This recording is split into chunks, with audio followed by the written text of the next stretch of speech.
Depend on it. KGVO Missoula Sports Talk Tonight and streaming online at newstalkkgvo.com.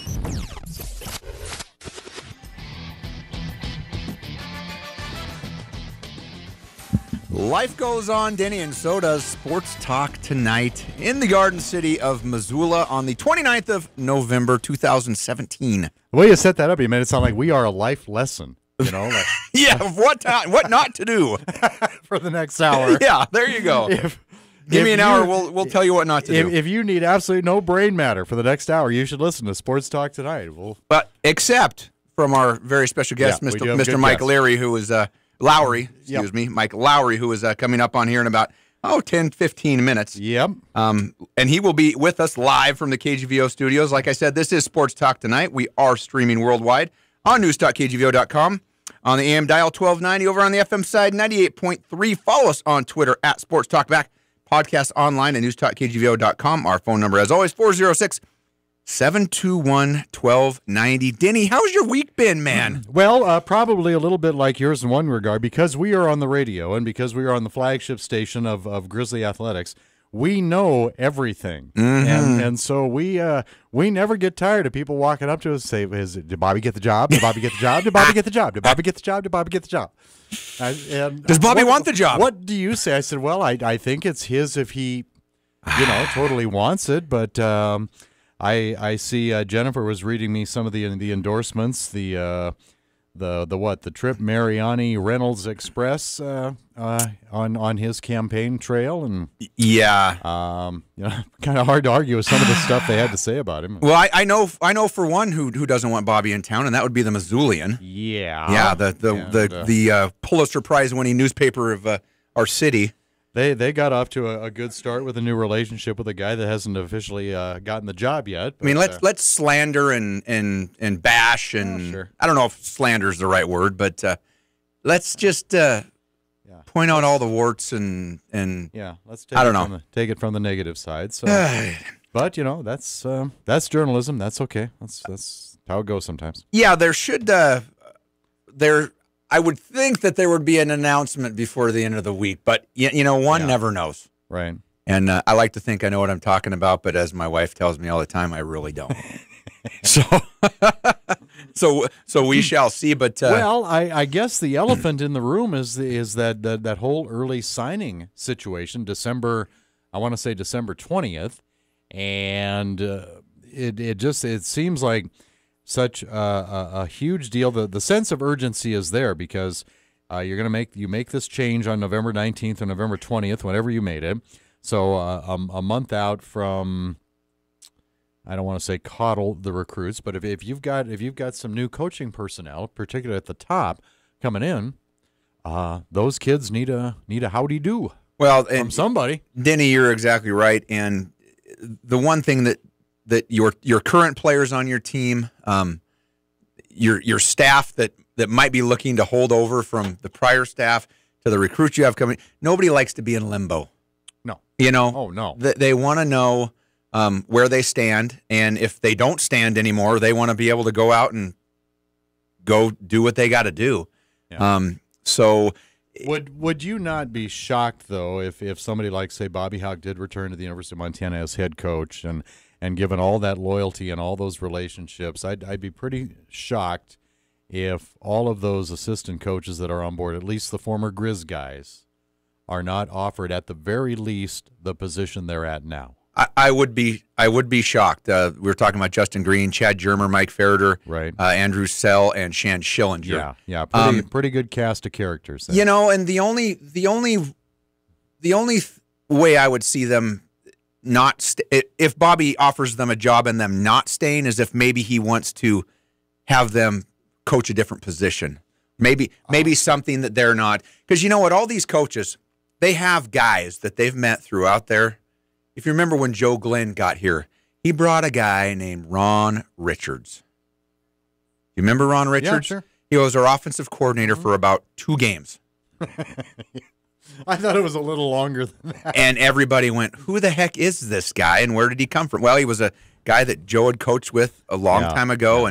And if I ever become the head coach of here, you're coming with me. And they've got some of those guys, and I would be very surprised if Bobby doesn't bring a couple of guys from San Diego State if he's the coach. Yep. And I also wouldn't be surprised if some other former Grizzly coaches might not be in the mix as well. Well, and I guess I think we came at it at pretty close to the same direction, but in my mind, it might be a situation where if he accepts the position, if he's been offered the job and he accepts that, he might go to an Andrew and say, you know what, I don't think you're quite where you need to be the offensive coordinator of this team. I'd like you to stay on in the current position you're in. Oh, sure. But I got a guy. I've already got my offensive coordinator. I got to believe, and I still remember when Wayne Hogan hired Bobby, offered him the position, and we were interviewing Wayne and talking about it. He said, you know, when we interviewed the guy, he had this plan, this schematic laid out. This is what I want to do. I'm going to get this guy. This is where he's what area he's recruiting. This is the recruiting base. These are the coaches I'm going to bring in. I already got this guy. I already got this guy. And they were just blown away. I mean, I'm sure all the candidates interviewed well, but nothing like Bobby interviewed because he was just so prepared with a plan. I'd say the plan worked pretty good. I think it's safe to say that hopefully Rob Finney's not coming back to be our offensive coordinator. I don't think that's part of this plan. The head coach for Idaho State. But I guess he was part of that plan, last time out. Yeah. Defensive coordinator. Hey, I got a guy. Yeah. I got a guy I think that people are going to like. Oh, yeah. And you know what? And so it went. And you've and when you're talking with this coaching staff and with guys that potentially might be carried over, I don't see a lot of those guys wanting or being ready to be coordinators yet. Got a lot of young guys. Very young. That's why I don't think there'd be a lot of hard feelings or a chip on the shoulder if that did not happen. No, I'm hoping there's an announcement tomorrow. Let's get it over with and get going. Because whether you like the letting go of Bob Stitt or you don't, it is what it is. It is a business. Life goes on, and Sure. and there's no time cry over spilt milk. Sure. You got to get going. Yeah. And of course, best wishes to Bob Stitt. I hope he lands on his feet. I don't know if you've heard any rumors in on that one. I've heard a couple. Maybe a cup of coffee with BYU as the offensive coordinator, things like that. Just little things like that. Haven't I talked to him for about 15 minutes on the phone on Thanksgiving? Did you? And heck, he's going to be fine. Yeah. Good guy. No doubt in my mind. And if you're a good young coach, you're going to find a job somewhere. But that's the crappy thing about the business is just the not knowing and the being in limbo. Yeah. I mean, so now's the time when all these coaches are they're switching staffs or they're switching schools and starts that domino effect. How about the Tennessee Volunteer thing with Greg Schiano? Amazing. I mean, that something like that did not serve.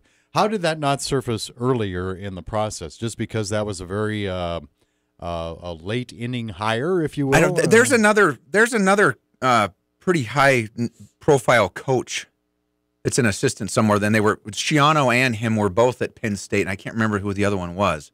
But the whole deal was that everybody's implying that Greg Schiano knew that the Jerry Sandusky thing was going on, and now how Tennessee's all up in arms because we can't have a guy of that moral character. Yet he's at Ohio State. You're guilty by association. Now they want him to fire him at Ohio State. Yeah, unreal. And it's like, So I don't know. I don't know, Denny. He is guilty until proven guiltier. Basically is the mentality. It's a crazy. I don't even feel comfortable being alone with you in the same room, and not because of you or me, but it's like you never know. But if nothing else, you and I are at the top of our broadcast profession, so we're immune from firings and dismissals. We lead lives beyond reproach, Kearns, so we're okay. That's right. That is right. Yeah. Oh, heck, Danny. Hey, before we get to Mike Lowry, why don't we hit the trivia? Let's do that. We are brought to you by Fuddruckers and Happy Days Car Wash. We've got prizes from each. If you know the answer, it's 721-1290. From Fuddruckers, a $10 gift certificate for the world's greatest hamburgers. Whatever you order off that menu, whether it be the beef, the elk, the buffalo, the chicken, you get to top it yourself. You tell them how you want it cooked. They call out your name when it's done. Then you go pile on the toppings. Make it exactly the way you want it. Don't be shy at Fuddruckers on North Reserve. And from Brent and the crew at Happy Days Car Wash, a gift card for the Works Car Wash at Happy Days. You got to try that new vac system of theirs. Just an amazing brand new vac system. You know, they got vacs on either side of the vehicle, so you're not crawling across and doing all of that. So gift card for the Works Car Wash. Happy Days on Brooks between Fairbridge Inn and Pizza Hut. Also got the dog wash. All right. So 721-1290. Well, it's more nickname fun this week on Sports Talk Tonight. Montana Grizzly basketball tonight, by the way. The pregame, Riley Corgan will have the pregame about half an hour after Gerns and I are done, 7:30, and then they tip off at 8 o'clock tonight right here on KGVO. Stanford? Yep, on the road in Palo Alto against the Stanford Cardinal. That's the color, not the bird or the Catholic leader. The tree. Or the tree. Before they changed their name to Cardinal, they were the Stanford A Missionaries, B Indians, or C Claim Jumpers. Before they changed their name to Cardinal, they were the Stanford A Missionaries, B Indians, or C Claim Jumpers. 721-1290. I badly need a winner, Kurtz. Give us a call. We will definitely change your tax bracket. All that prize loot. When we come back, Mike Lowry on Sports Talk Tonight.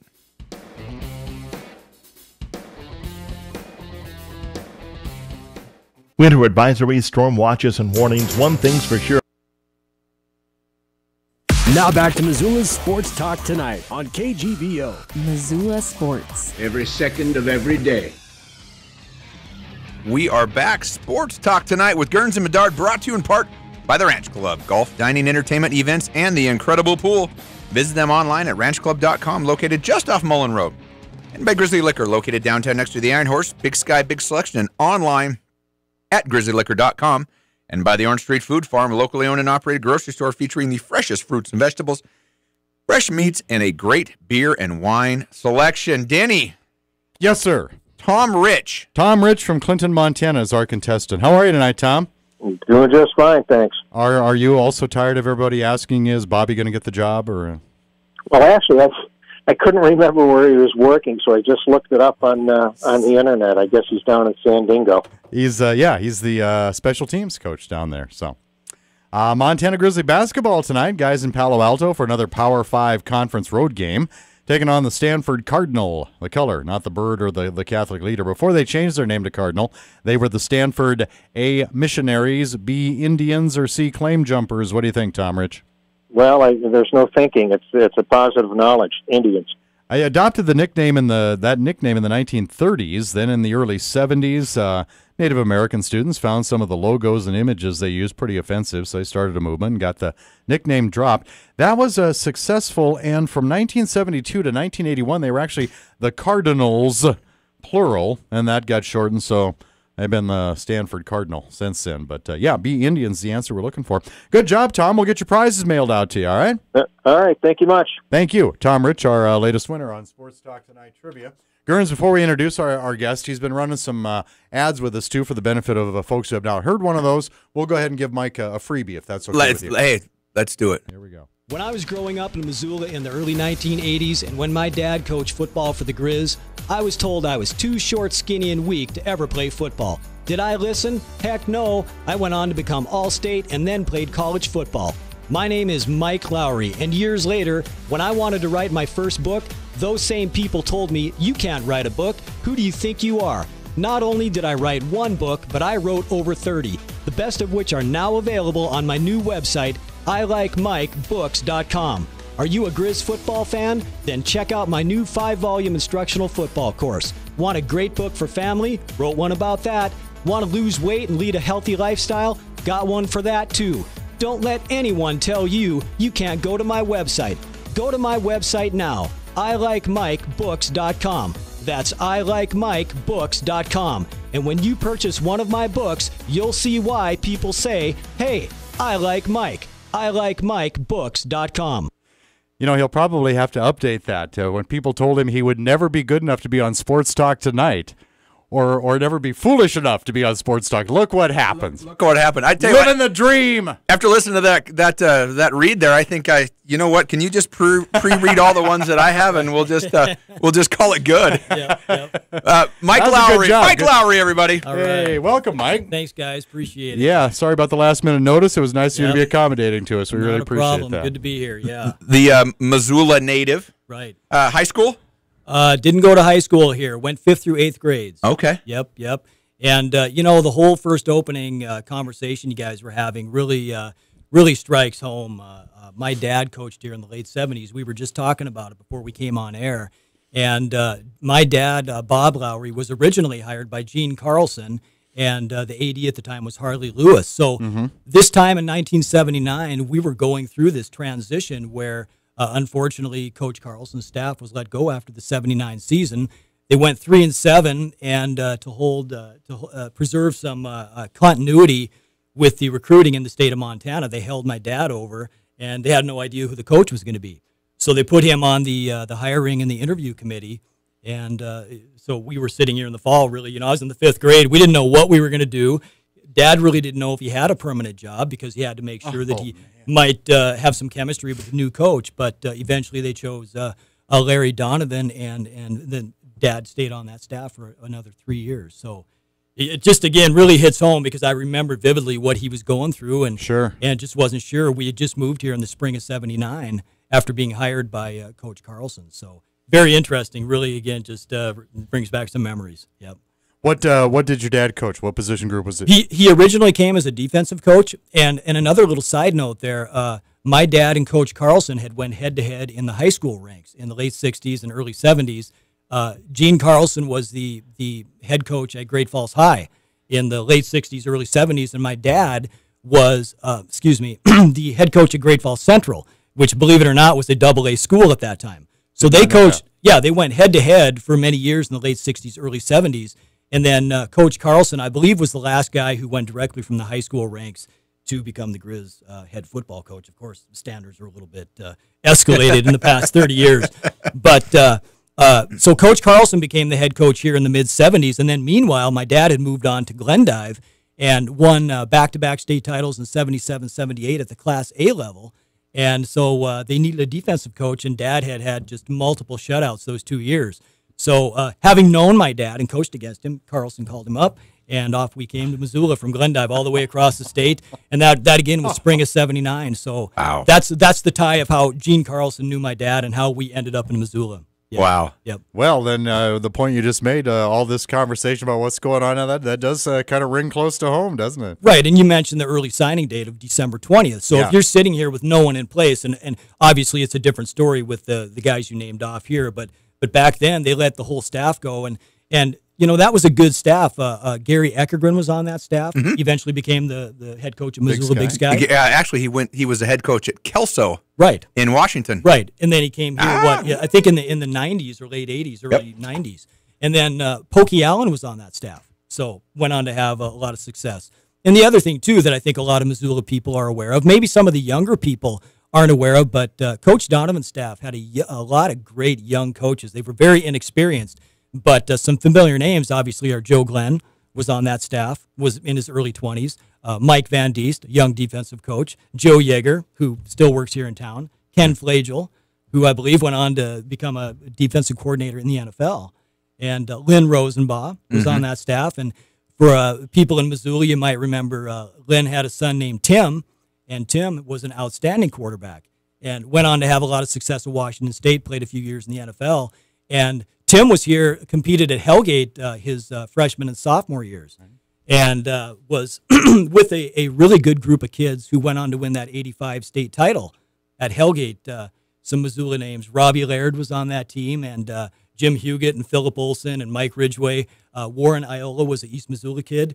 The rest of those guys were Rattlesnake kids with me. They were a couple of years ahead of me, but that was the group Tim was in. But the original point, Lynn Rosenbaugh was on that staff. So even though eventually that staff did not have a tremendous amount of success here by the mid-'80s, they had a couple real competitive years.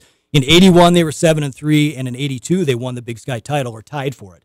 But subsequently, when they left U of M, a lot of those coaches had tremendous careers. In fact, Larry Donovan ended up coaching in a CFL title game as a head coach, and then Joe Glenn and Mike Van Diest have won multiple national championships at the college level. So very interesting staff. Cut me off if I just keep rambling. No, I think Joe Glenn likes to brag about after being let go what a successful career he had coaching the Burger King. Right. Yeah. And the little Grizz football. Yeah. And he always likes to talk about the Burger King team that was so successful. He was right, and we all did the Little Grizz thing. I did 4 years of Little Grizz, rode the bus across town every single day, and And actually, Tim Hubbard was one of my coaches. He Knew Tim? Yep, owned the car dealership here in town, but great guy. And anyways, I played on Burger King, so. And then his Lynn's son Tim actually coached here. Yeah. Gosh, I wonder if he's gonna come back. Oh, who knows? I don't know. That'd be awesome, huh? I thought we were done stirring the pot. Oh, I'm just throwing it out there. I think the last time I heard of Tim, he was coaching at the Division II level. I heard that too. Yeah, I think heard Colorado that too. or something. I'm not familiar with where he's at, but again, that was just a great group of guys. And even though it was really phenomenal just growing up and being around that atmosphere, and that's part of the whole background and experience that has allowed me to, I guess, leverage and take some of my lifelong experience being around athletics, being around my dad when he was coaching at the high school level and the college level, literally since the day I could walk and crawl. So eventually I became a player and played in high school at Great Falls High, and I did walk on at the Grizz here in 87, 88. The guys in the studio can see I'm all of 5'7" and about 140 pounds. So I figured out pretty quickly after getting pounded by guys like Tim Houck on the scout team that, I don't know if D1 football is quite for me. But what happened in the spring of 88 after I'd walked on is I'd played spring ball, and Mick Dennehy, the future Grizz head football coach, he had just taken over in Dillon at UM Western. So Mick came and met with me right after spring ball and had a pretty candid conversation with me. And in essence, it went like this. Hey, Mike, you're not going to play here. U of M, you're not going to play here. You come to Western at the NAI level, you're going to play for me. And plus, I'm going to give you money. They're not going to pay you here. So I had a partial business academic scholarship, got a partial football scholarship from Mick, and it all made sense. Plus, I wanted to play. I wanted to prove I could do it. And again, just being my physical size and stature, I just figured out pretty quickly it wasn't going to happen here. And had some really good receivers ahead of me. I think this was a little bit before you were here, Scott. Yep. Had some. What I figured out is, all of a sudden my quickness and my speed weren't carrying me anymore. I reached the point where I was running into guys who were 6'2", 6'3", weighed 180, 190, 200, but all of a sudden they're as fast and as quick as me. And the receivers ahead of me at that time were Brad Salonen, Rob Kunka, Mike Trevathan, and Matt Clark. And so just a super talented group of guys. And I'd went to school with Matt Clark back in the Rattlesnake days in the early 80s, and Matt was a phenomenal athlete, good guy too. So, I'm behind those guys, and I'm looking at them. They're all 6'1", 6'2", 190, and I'm 5 foot nothing and a $130. I'm like, yeah, I think Western looks pretty good. Go Bulldogs! So, yeah. You and Shannon Kavanagh were right on. I think Shannon was a little bit quicker than me. So, but that's what got me by was my speed and quickness. And but I enjoyed walking on and at least giving it a shot and see if I could do it, because it proved to me, I want to play, but I got to find somewhere where I can actually compete. The ad that you've always talked about, how many different books that you've written, including the football series, which we want to focus on and get to here in a little bit. But right. Was college a springboard? When did you decide that being an author was for you? When did that vocation call? And I'll try to make a long story short. So after I mentioned that I played for Mick Dennehy at Western in the fall of '88. So the last game of the season against Rocky, I suffered a fairly significant neck injury. And I walked around in a neck brace for 6-8 weeks, and then went home over Christmas break, and I was rehabbing, and my dad passed away. Oh. So at that point, things kind of came to an end. I was like, all right, I played a couple years of college ball, proved I could do it, had a decent season in the fall of '88. And so I decided to move back to Great Falls in January of =89, right after my dad passed away, and went to work full-time in the insurance industry, but was also still going to school. Well, meanwhile, at Great Falls High, where I'd played in the mid-'80s, they had 2 spots open up on their varsity coaching staff. And I went and talked to the head coach. They expressed some interest. I applied and got the job. So I was 20 years old, and I got my first varsity coaching job. So long story short, again, in fact, another side note, my first 2 years of coaching high school football at Great Falls High in the fall of '89 and '90, we had a very competitive team. We lost 4 games in 2 years. We lost all 4 games to our crosstown rival, CMR, with some obscure quarterback named Dave Dickinson. So my first 2 years coaching, we made it to the state AA title game, losing both games to Jack Johnson, Dave Dickinson, and CMR. So it was a great exposure as a young man getting that opportunity to coach, plus just having been around my dad and the Grizz coaching staff and all that for years and decades of my life. So to get to the original point about the books. So early 90s, I'm coaching at Great Falls High. I'm a young coach. And really what I wanted to do, I had a real passion for sports, but I also had a passion for business. And even now I've got a formal education in business with an MBA. But as a young coach, I started looking around for books and instructional materials where I could read and really enhance my coaching skill set. And to my surprise, to be perfectly candid, I couldn't find that much. So the business side of me kind of melded with the athletic side of me, and the little gerbil or the little hamster started turning up in my mind. And I thought, as an entrepreneur, here's a void. And there's not a lot of coaching material out there. So what if I write a book? What if I write a book as a young coach that other young coaches can read about how to create a successful offense, how to become a better coach? And even though I was somewhat inexperienced, I just knew that there had to be a need for it because I couldn't find anything. So that's how it happened. So 1992, I started writing my first book. And in 93, I started to market the book nationwide, sending ads to literally every high school coach in America, plus the colleges, and people started buying. So that's in a nutshell how I started writing books. I had no formal education. I never had any aspirations of being an author or writing books. It was just an entrepreneur recognizing a void in a market where I could fill that void. And over the years, I've sold thousands of books. So leading to what I've currently got available, the PhD football series, as the years went by, I sold a lot of books to the high school coaching market. However, that's a very small audience. Right. So over the years, I kept thinking, how can I create an instructional football series that really applies to a broader market? So a couple of years ago, I finally sat down and I said, okay, this is what I'm going to do. I'm going to write the PhD football series that's appropriate not only for football coaches, but for anyone who's interested in the game of football. Football fans, football players, parents, if you've got relatives, a niece, a nephew, a son or daughter who's playing football, or again, if you're just a general football fan, if you're a football aficionado and you want to enhance your knowledge of the game of football, you want to expand your comprehension of what it takes for football programs to build and maintain a championship team, that's what this series is. And there's 5 volumes covering offense, defense, scouting, quarterback, and coaching. And the entire series is about 1,500 pages long. Each volume is available in paperback or ebook, And just again, it's written almost from the context of an educational and informational series, where if you think about the dummies books, like Football for Dummies, well, each book that I have, each volume, it starts off with the basic foundational fundamental concepts of each particular topic, but then quickly progresses and advances into some more sophisticated and just some more advanced ideas regarding the overall football program.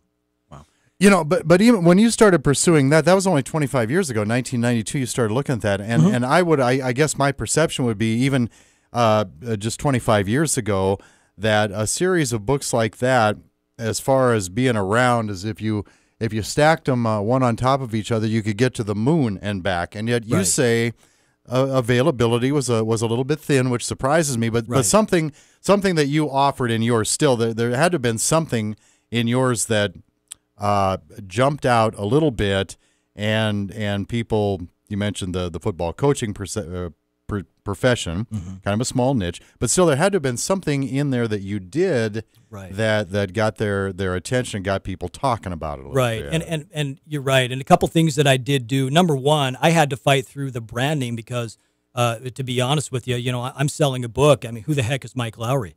Some obscure coach in the middle of Montana. Well, that'll change after this show. Right. Definitely. Right. So, I'm not Bill Walsh, right? I'm not Bill Belichick. So I had to fight through that. But really, it was more, again, I want to emphasize kind of the melding and the nexus of the entrepreneur and the business side of me, knowing how to market my stuff, knowing how to test price, knowing how to test market, I like that. Sending out different ad formats to different parts of the country. So I did a ton of that, and I just learned really through the process. And the other thing is, in the infancy of my business, it was all direct mail ads and print media because it's the early 90s. We didn't have the internet.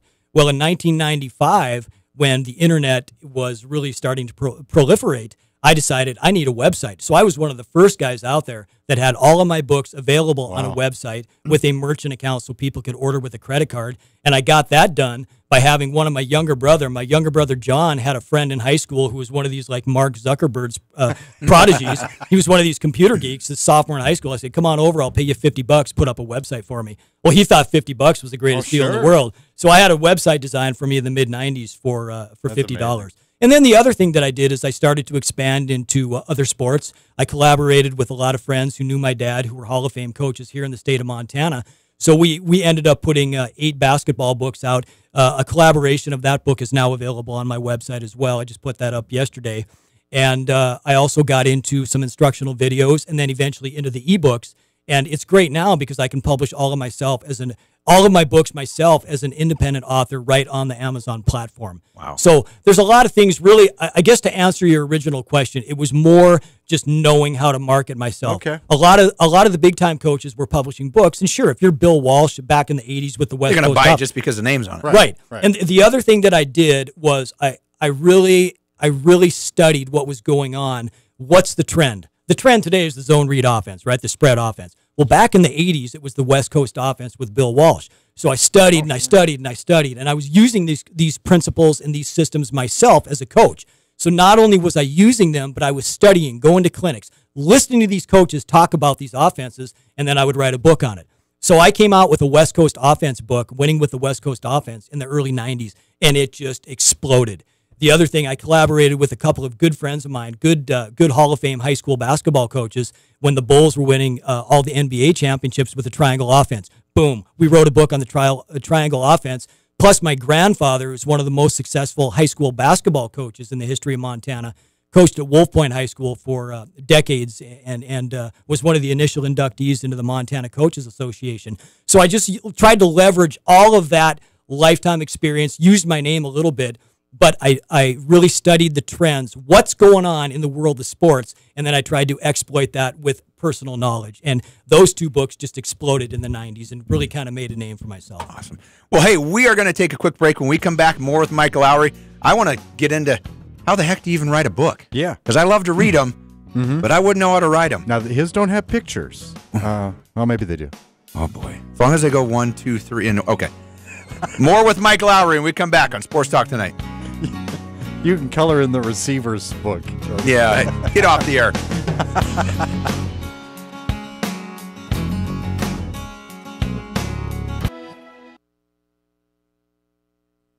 Sports Talk Tonight, live from the KGVO studio. Missoula Sports.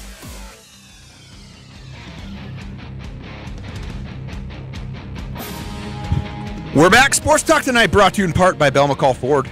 A great selection of new and used cars, trucks, and SUVs. Bell McCall is your locally owned, low-cost auto dealer for over 100 years in downtown Hamilton. By Granite Pharmacy, locally owned and operated pharmacy on South Avenue between Shopko and Big Sky High School.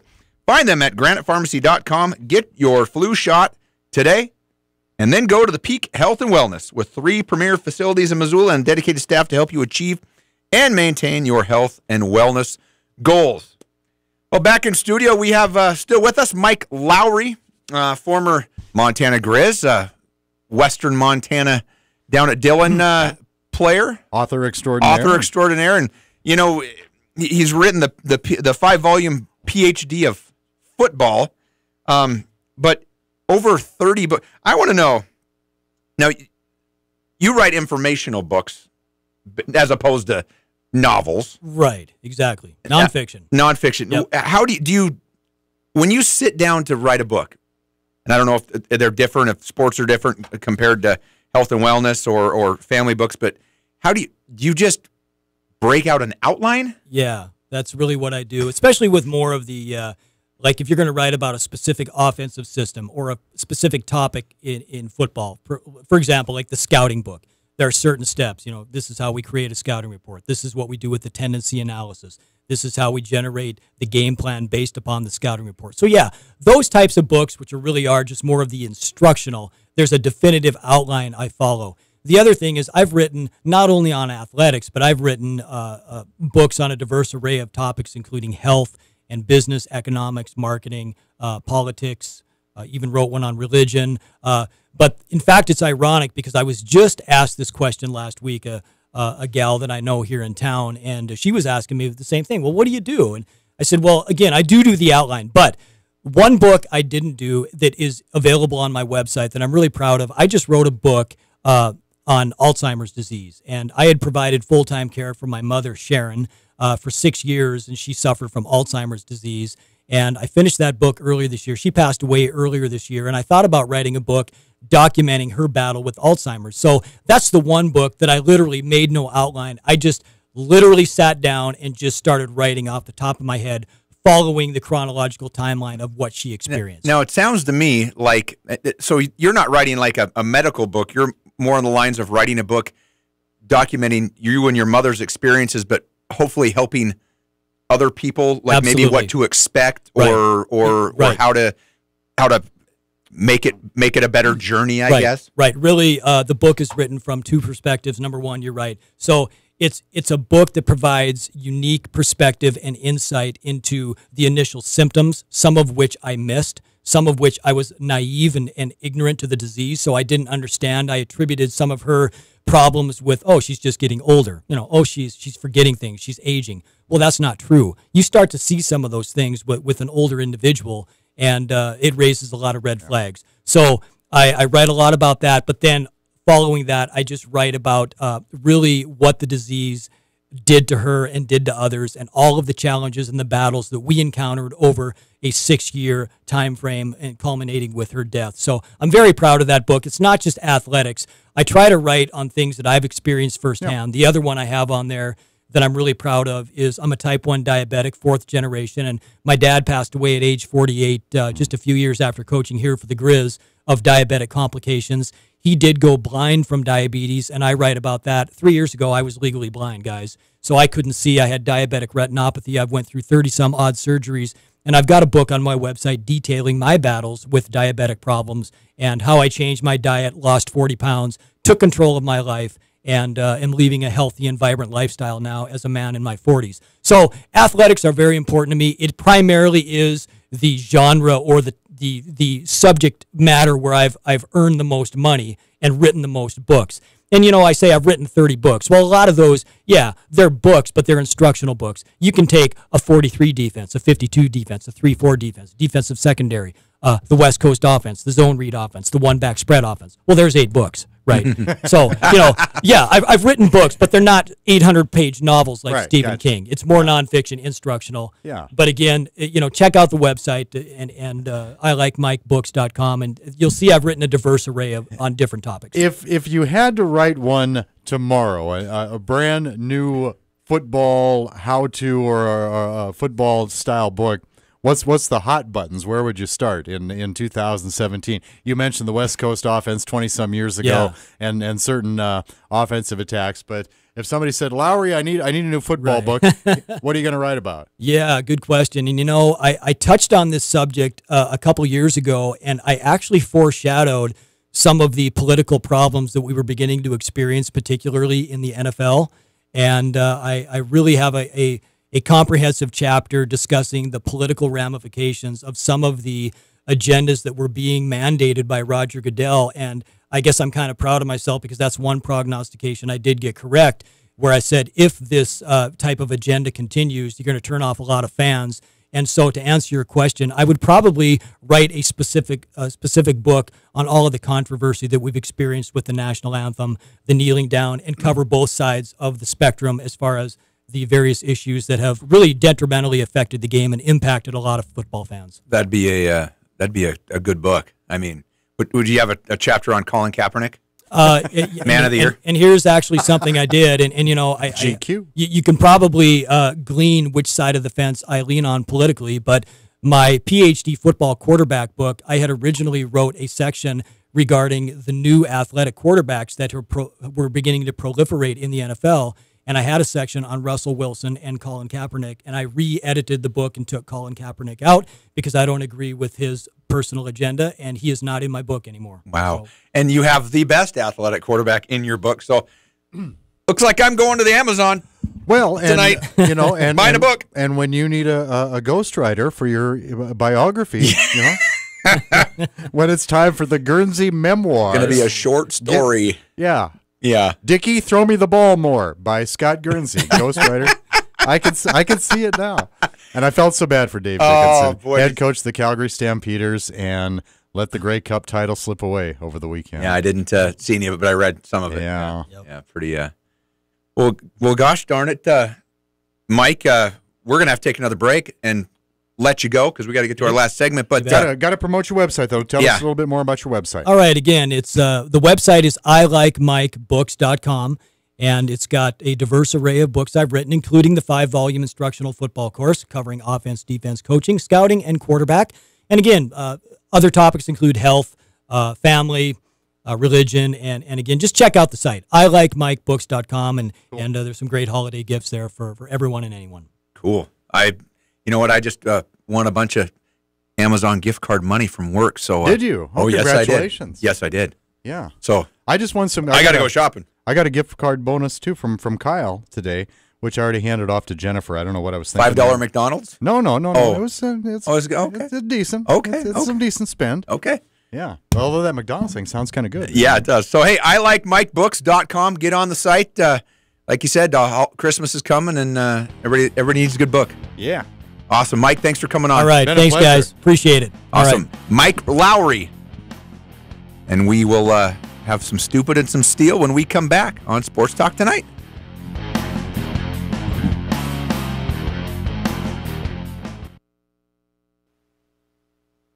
Now back to Missoula's Sports Talk Tonight on KGVO. Missoula Sports. Every second of every day. We are back. Sports Talk Tonight, brought to you in part by Jerry Wessel's Tire Center. Locally owned Les Schwab Tire Center provides the best tire value promise. Visit them online at jerrywesselstirecenter.com. And by CHS Mountain West Co-op. Western Montana's source for Cynic's fuel, feed, fertilizer, clothing, and tack for over 75 years. This Saturday, their annual Christmas sale. Biggest store-wide sale of the year. And, as always, our guest, Mike Lowry, brought to you by First Montana Bank, your home for free centennial checking, plus unlimited cash back every time you use your debit card. Online at firstmontanabank.com. I was actually, Denny, in Mountain West Co-op today. Were you? And they've got a lot of stuff in there. Not to mention a live personal appearance from Shireen Herrera from Kiss FM this coming Saturday. I believe she'll be there from 11 to 2. If you are into Western gear, and like they say, clothing and tack, yep, boots, hats, they've got your stuff. They need more room. They got so much stuff in there. They need more room. We need to go build them an annex or something. They do. Second story, or another story.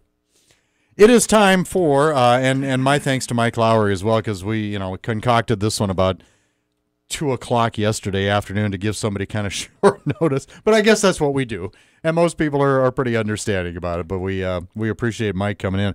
Love to have him back too. He was a great interview. Yes, he was. Scott's Steel of the Week is brought to you by True North Steel, Western Montana's industry leader in quality manufactured and fabricated steel products. Well, Denny, until you brought it up, I did not have a Steel of the Week, but I do now, and thank you. I always find one, and sometimes in the most unlikely places. But as we were talking, Dave Dickinson, head coach for the Calgary Stampeders, up there in the CFL, they were playing the Toronto, my former team, for 3 days, the Toronto Argonauts. That's right. In the snow. Classic, a snowy game. Yeah. Calgary is up, 24-16, and Toronto scores 11 unanswered points, and their scoring is a little bit different. It was highlighted by CFL record 100-yard touchdown fumble recovery by Toronto all the way. There was a big drop pass and a couple of big plays, and Toronto just they sneak it out in the end with a field goal, 27-14, and deny Dave Dickinson a Grey Cup championship. He'll get one. Oh, he will. Yeah, and that's my Steal of the Week. Yeah, and I think they had beat them pretty handily twice earlier in the year. I think so. It's tough to beat a team 3 times, Denny. Yeah. Only 9 teams in the CFL, so you do kind of like the Pioneer League that the Osprey. There you go. You see a lot of the same teams frequently, but yeah, that was unfortunate. Did not know about the 100-yard defensive touchdown. Steel of the Week is brought to you by True North Steel, Western Montana's industry leader in quality manufactured and fabricated steel products. Yes, Denny. My stupid athlete of the week. Well, there's 2 of them. And one of them plays for the Oakland Raiders. The other one plays for the Denver Broncos. And if you know the history, was it last year or 2 years ago? I think it was last year. Last year. No, wait. Aqib Talib. Yeah, defensive back. Defensive back for the Broncos. Not a very good reputation in the league. He shot himself actually a couple years ago in a nightclub, or got shot, or anyways. A year ago, 2 years ago, got in a scrap with Michael Crabtree. Ripped. If you watch Michael Crabtree play, he plays with this big gold chain that kind of bounces out of his uniform. And 2 years ago, Talib ripped it out, and they got in a fight. Well, guess what happens this time around? He does it again. Rips the necklace off.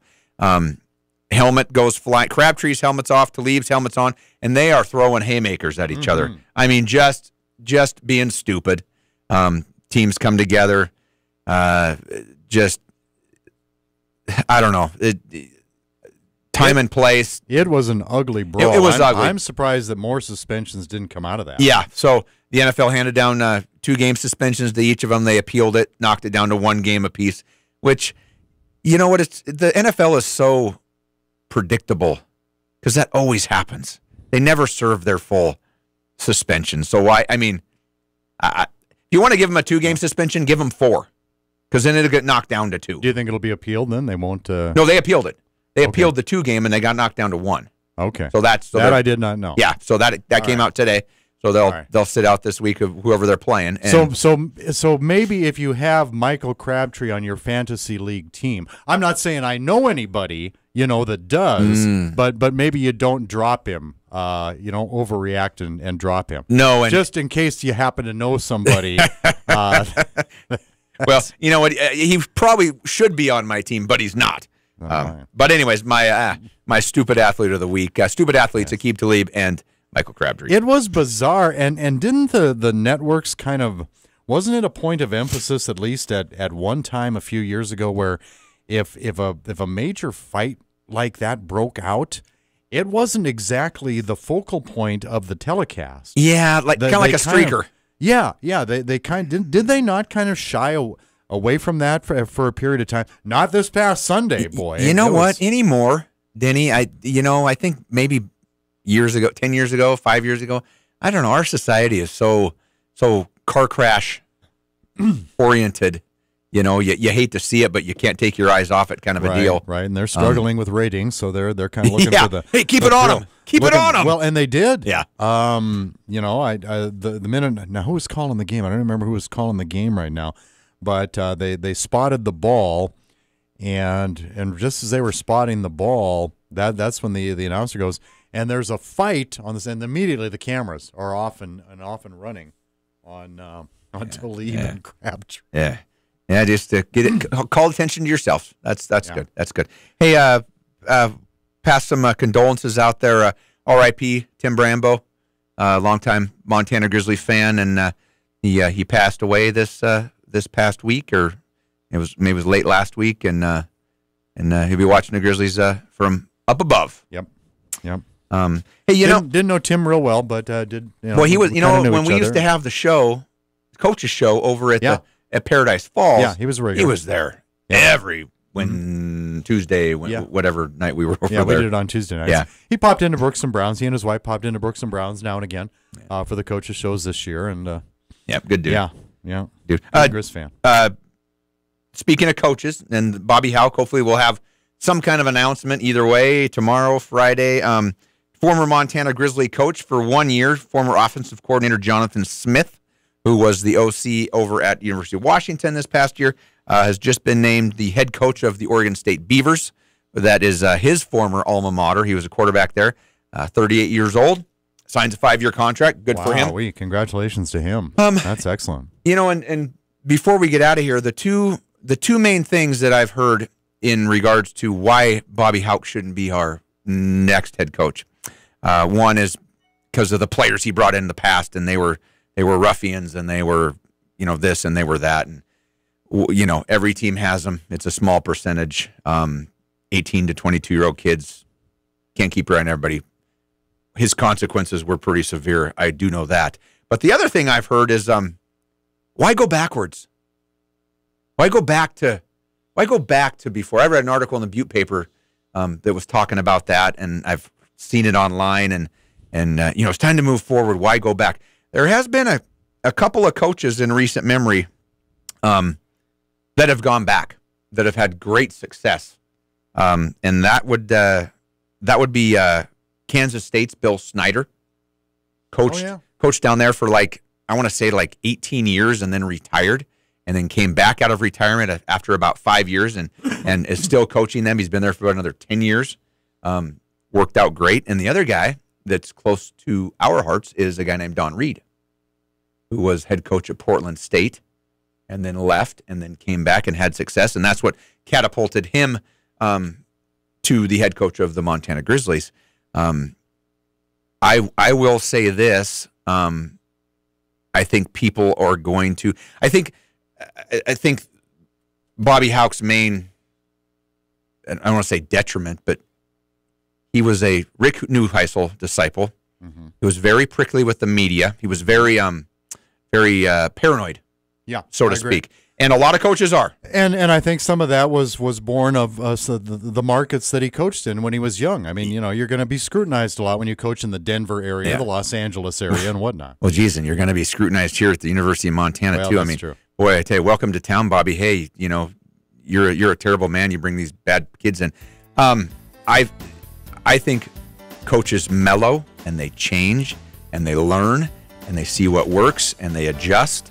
And I think the naysayers are going to have a different opinion of if and when Bobby Hauck is our new head coach, and I think it's going to be a coach that's comfortable in his own skin and is not looking to take that next step somewhere else. So I guess we'll know more next Wednesday, huh, Denny? Yes, sir, we will. I'm sure we will. Appreciate you being on board for Sports Talk tonight. Coming up in half an hour, the pregame show for Montana Grizzly basketball. The Grizz at Stanford tonight. Riley Corkin will have the pregame at 7:30 and all the play-by-play at 8 o'clock right here on KGVO. Good seeing you, Gurns. We'll talk to you next week. Go Grizz. We're out of here. Sports Talk tonight.